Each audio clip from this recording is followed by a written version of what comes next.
como fica o nosso Programa Nacional de Imunização. É por isso que a gente volta para o estúdio do CNN Prime Time, para o estúdio da Avenida Paulista, para saber de você, Roberta Russo, como é que fica o cronograma agora dessas vacinas que nós já temos na mão, contratadas e já chegando aqui ao Brasil, Oxford e Coronavac.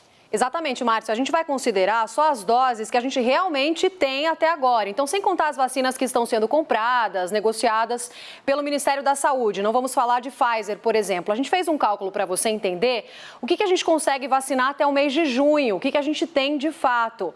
Vamos ver aqui no telão que fica mais fácil para a gente entender, começando pelos números da Fiocruz, que passa a produzir a partir de agora em larga escala aqui no nosso país, a partir do insumo importado.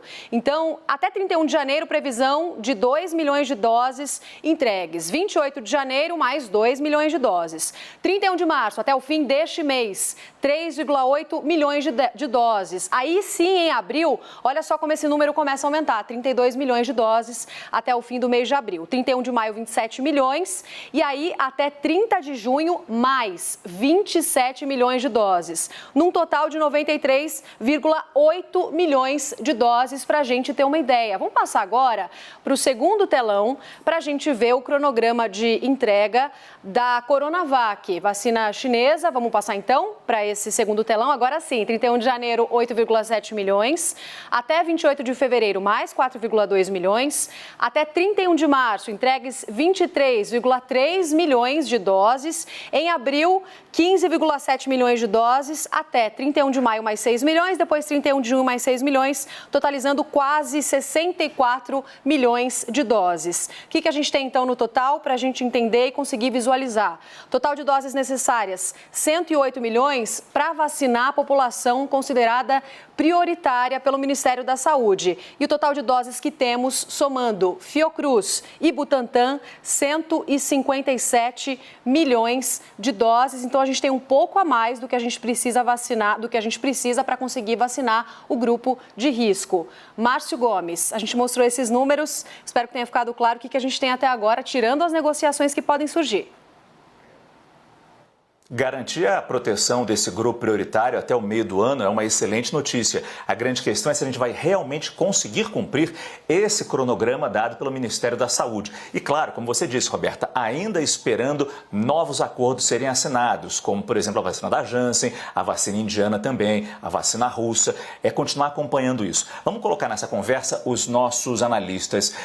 Vão se juntar a gente, Yuri Pita, Thais Arbex e, claro, Fernando Mulica, lá do Rio de Janeiro. Eu começo com você, Yuri, que está aqui em São Paulo, mais próximo da gente. É uma boa notícia, mas sempre fica a preocupação desse IFA importado ainda chegar aqui no Brasil com atraso e paralisar mais uma vez a nossa linha de produção, especificamente como aconteceu na Fiocruz com a vacina de Oxford. Boa noite, Yuri. Oi, Márcio, boa noite. Estava me posicionando aqui, aguardando. A gente viu, enfim, esse quadro que a Roberta Russo mostrou. Acho que o que é importante a gente destacar que, embora o Ministério da Saúde esteja falando em produção nacional, tanto o Fiocruz quanto o Instituto Butantan ainda dependem da importação desses insumos. E aí é importante a gente entender que só a partir daqui, ainda neste ano, Fiocruz vai conseguir produzir desde o insumo, ou seja, desde a matéria-prima, mas o Instituto Butantan só no fim do ano que vai conseguir ter essa capacidade de produzir aqui e não depender mais de importação desses insumos. A gente viu que houve um atraso, a tendência é que agora não ocorram esses atrasos, que esse cronograma possa ser mantido. E é importante, é fundamental que pelo menos esse grupo prioritário consiga ser imunizado ainda neste primeiro semestre. Tempos atrás, conversando com o governador do Piauí, Wellington Dias, que cuida dessa questão das vacinas no Fórum dos Governadores, ele chegou a defender, inclusive em audiência pública no Senado, que se vacinar 70% da população ainda até o mês de julho. Mas para isso a gente precisaria realmente ampliar esse leque de vacinas disponíveis, não só Fiocruz e Butantan, mas não só Pfizer e Janssen, que são essas que mais recentes que o governo anunciou, mas também Sputnik V e mesmo a Covaxin, aquela vinda da Índia. Mas só que a gente precisa lembrar, muitas delas ainda nem sequer começaram o processo de autorização de uso na Anvisa, Márcio. Eu vou agora com o Fernando Mollica, porque, claro, nessas declarações dadas, teve questões políticas também. Quando a gente fala que a vacina de Oxford atrasou, foi porque a remessa vinda da China, do tal do IFA, o insumo farmacêutico ativo, atrasou.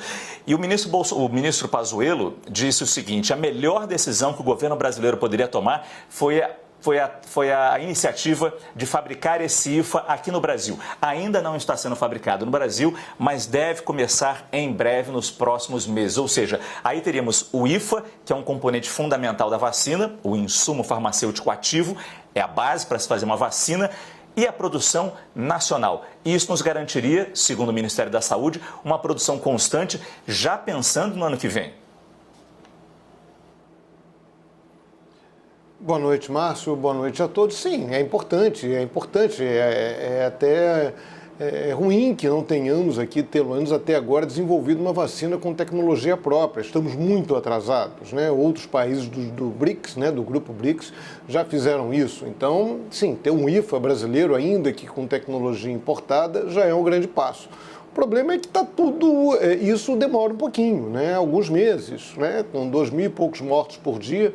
Quantos mortos haverá até chegarmos ao IFA brasileiro? O quadro que foi mostrado há pouco de vacinas também é animador, mas há uma demora.